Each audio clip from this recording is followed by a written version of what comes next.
हिंदुस्तान में 101 सूची में भूखमरी में आ गए हम लोग। सारे दुनिया में सबसे ज्यादा मैलन्यूट्रिशन हमारे देश में है।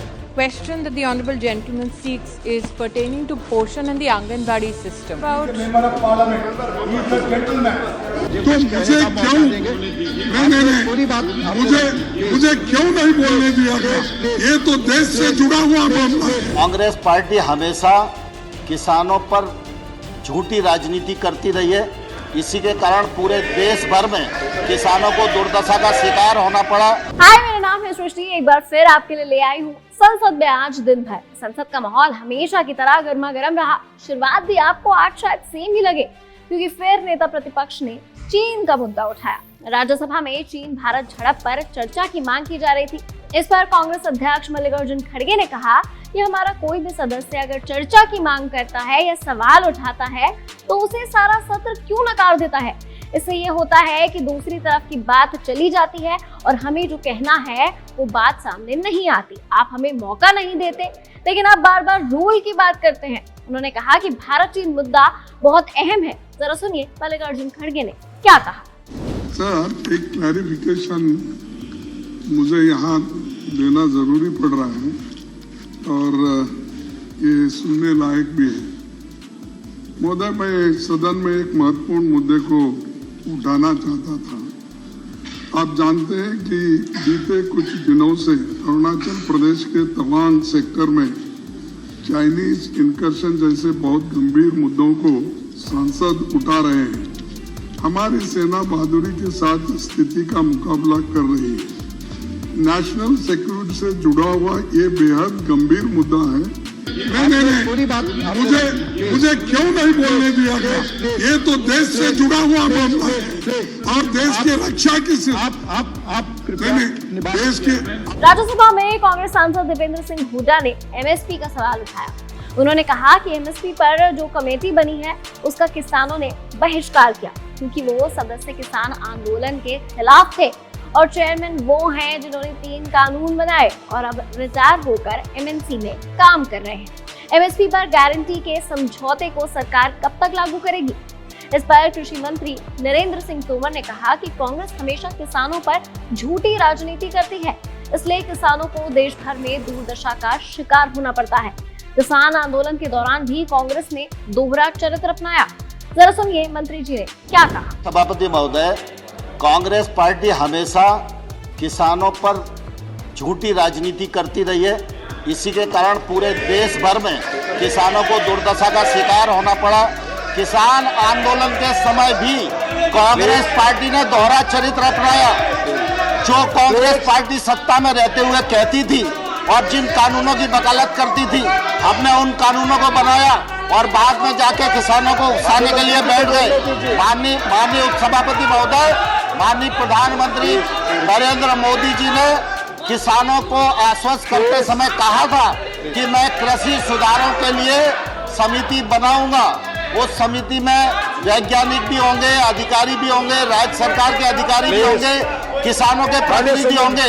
वो समिति बन गई है और वो समिति विचार कर रही है। उसमें जो किसान प्रतिनिधि हैं वो किसान यूनियनों को प्रतिनिधि हैं। उन किसान यूनियनों को इस प्रकार से लांछित करना और उनके बारे में ये कहना बिल्कुल भी गलत है। चलिए जाते जाते आपको आज संसद में हुए एक और वाक्य के बारे में बता देते हैं। हुआ यूं कि लोकसभा में महिला और बाल विकास मंत्री स्मृति ईरानी ने सवाल कर रहे सांसद को जेंटलमैन कहकर संबोधित कर दिया, जिस पर कांग्रेस नेता अधीर रंजन चौधरी ने टिप्पणी कर दी। उन्होंने कहा कि वो इस सदन के ही सदस्य हैं। इस पर स्मृति ईरानी ने कहा कि मैंने किसी पॉलिटिकल पॉइंट ऑफ व्यू से नहीं कहा है। उन्होंने ये भी कहा कि अधीर रंजन इस बात पर हंगामा कर पॉलिटिकल आकाओं को खुश करना चाहते हैं। जरा सुनिए स्मृति ईरानी ने क्या कहा। Sir, the question that the honourable gentleman seeks is pertaining to portion and the Anganwadi system. He has spoken about. member of parliament, he is a gentleman.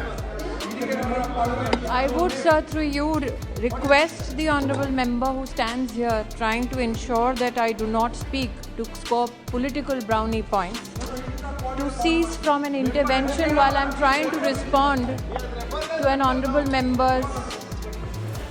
For him to presume that the gentleman is not a gentleman is an issue to deal between the gentleman and the so-called member. However, sir, for me to, with your permission, sir, He has enough name. He holds your name. he is a member and political masters he seeks to impress are duly impressed by his proclamations.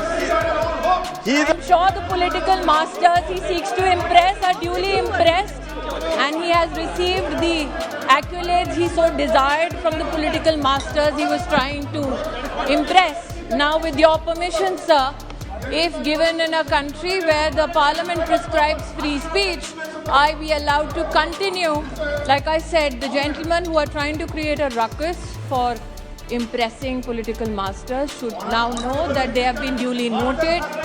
I will, sir, with your permission, now proceed to answer a question that has been duly asked by a gentleman. I would now say, sir, that when you look at the issue of accountability, what is the accountability that you so desire is sought and impressed upon by the government of India? Technology. माननीय सदस्य, all honorable member. Anganwadis in the country are enabled through the Poshan tracker, where data every day is put in by Anganwadi workers, including district administration, sir. Accountability, sir, is affirmed technologically and also in collaborative attempts with state governments, including district authorities, who tell us the infrastructural challenges and other cost challenges. However, sir, given the input received from states, district administration, and understanding the trends that we see in the Poshan tracker, adequate support is given to all states, including when states and especially districts want to indulge in innovative practices to meet the challenge of malnutrition. I would, sir, through you also like to inform the House that our ministry does not work in isolation. 18 ministries collaborate to ensure that the Anganwadi system and especially the challenge of malnutrition is met through convergence of efforts. फिलहाल संसद में इतना ही। अगर video informative लगा हो तो video को like करें, शेयर करें, वीडियो को कमेंट करना ना भूलें, चैनल को सब्सक्राइब करें।